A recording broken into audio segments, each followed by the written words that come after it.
Assalamualaikum warahmatullahi wabarakatuh. Salam sejahtera untuk kita semua. Ya, kita di sini akan membahas terkait masalah ketenagakerjaan dalam pembangunan ekonomi. Dengan sebuah polemik permasalahan ketenagakerjaan, terutama pada objek negara kita, negara Indonesia. Kalian tahu terkait ketenagakerjaan, terutama di Indonesia.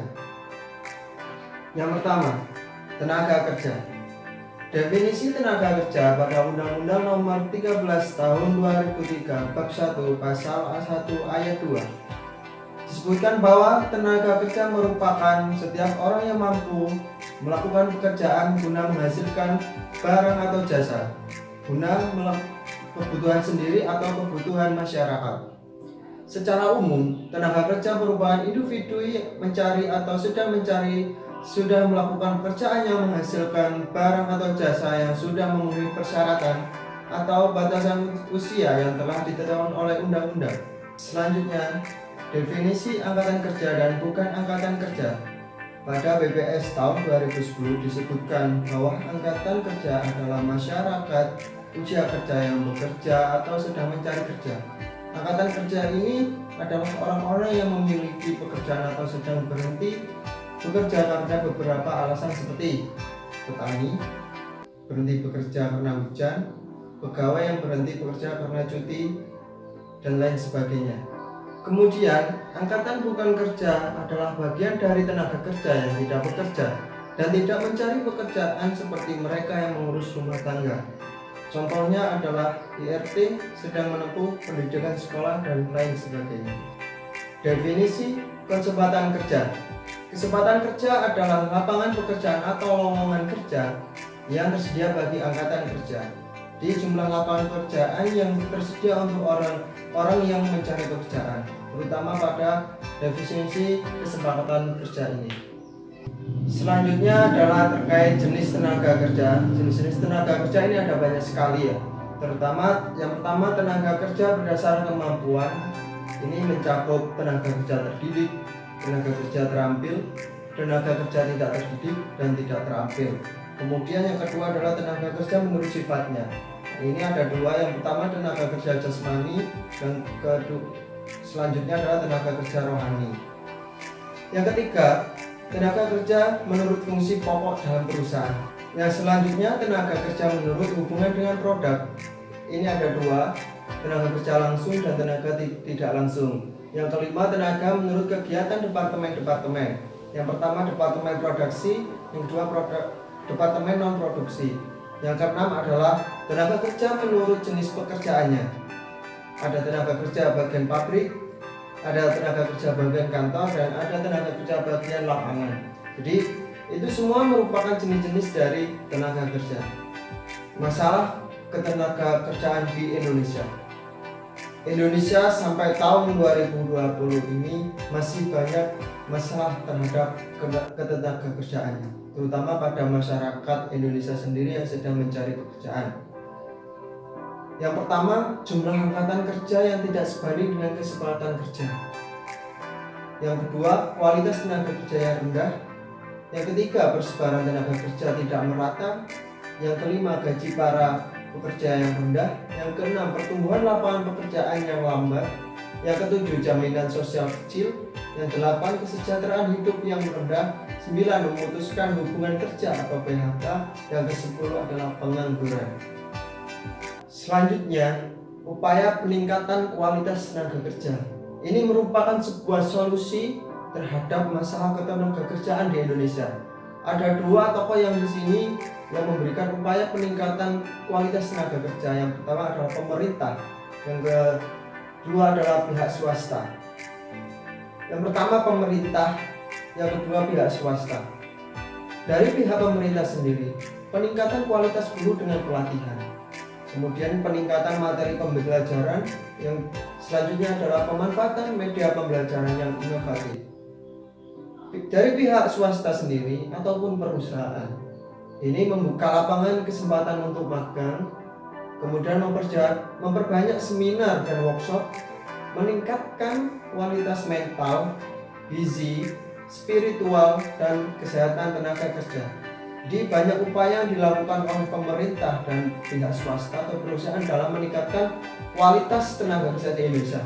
Tinggal sekarang adalah masyarakat Indonesia sendiri apakah bisa memanfaatkan apa yang dikeluarkan oleh pihak pemerintah dan pihak swasta. Kemudian sistem upah. Upah sendiri merupakan sebuah hak dari seorang buruh atau pekerja yang dinyatakan dalam sebuah bentuk uang, yang dimana ini merupakan sebuah nilai yang diberikan oleh perusahaan atau pemilik produksi yang diberikan kepada buruh dan para pekerja.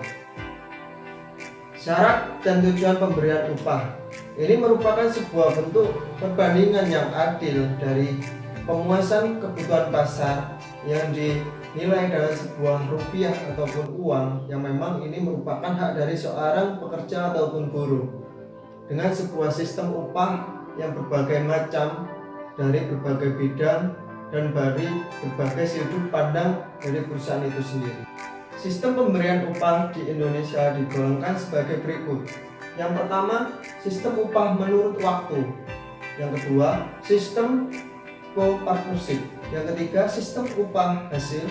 Yang keempat, sistem upah menurut prestasi. Yang kelima, sistem upah dorongan.